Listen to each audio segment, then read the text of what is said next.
AC1 exercise का question है law of conservation of momentum पर, जहां पर एक ब्लॉक है जिसका मास 120 ग्राम दिया गया है। तो हम लोग डाटा पुट कर देते हैं। ब्लॉक का मास कितना है? 120 ग्राम है। ये मूव कर रहा है किस स्पीड से? 6.0 मीटर पर सेकंड की स्पीड से।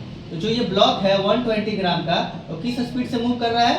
6.0 मीटर पर सेकंड की स्पीड से मूव कर रहा है। और with on A frictionless horizontal surface, मतलब जब तक कोई सामने से ऑब्जेक्ट ना आए नहीं रुकेगा, खुद से ये नहीं रुकेगा। रुकेगा? नहीं रुकेगा, ठीक है। लेकिन क्वेश्चन में एक और चेंज है कि दूसरा ब्लॉक है जो इसके जस्ट सामने रखा गया है 180 ग्राम का। दूसरा ब्लॉक कहाँ रखा गया? जस्ट इसके सामने 180 ग्राम का, ठीक है। अब ये क्या करेगा? जाएगा यहाँ, टकराएगा, ठीक है।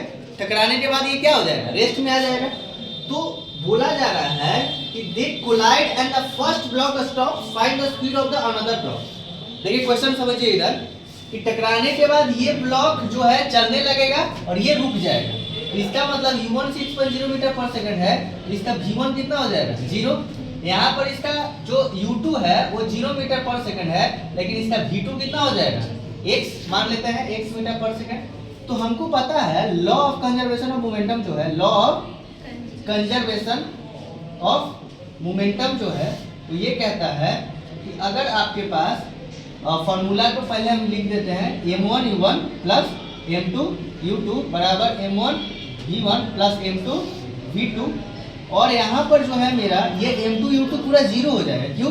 क्योंकि u2 का वैल्यू क्या है? 0 मीटर पर सेकंड। लिखने से कोई फायदा नहीं है। यहाँ से m1 मेरा कितना है? 120 ग्राम। इसको हम केजी में कन्वर्ट कर देना 1000 से डिवाइड करके। u1 मेरे पास 6 है बराबर m1 और v1 देखिए 0 हो जाए, क्योंकि v1 का वैल्यू कितना है? 0 है, तो लिखने से कोई फायदा नहीं है। और यहाँ पर m2 जो है मेरा 180 ग्राम है, तो इसको डिवाइड कर देंगे 1000 से। और मेरा v2 कितना है? x मीटर पर सेकंड, इसको हम लेट किए हैं। तो यहाँ से 1000 और 1000 कट जाएगा, 0 से 0 कट जाएगा, ठीक है। 6 से 3 बार में और 3 से ये 4 बार में। तो यहाँ से x बराबर कितना आ गया? 4 मीटर पर सेकंड। कहने का मतलब ये है कि अब ये जो जा रहा था ये रुक जाएगा और ये 180 ग्राम का मास 4 मीटर पर सेकंड से आगे मूव करने लगेगा। हो गया।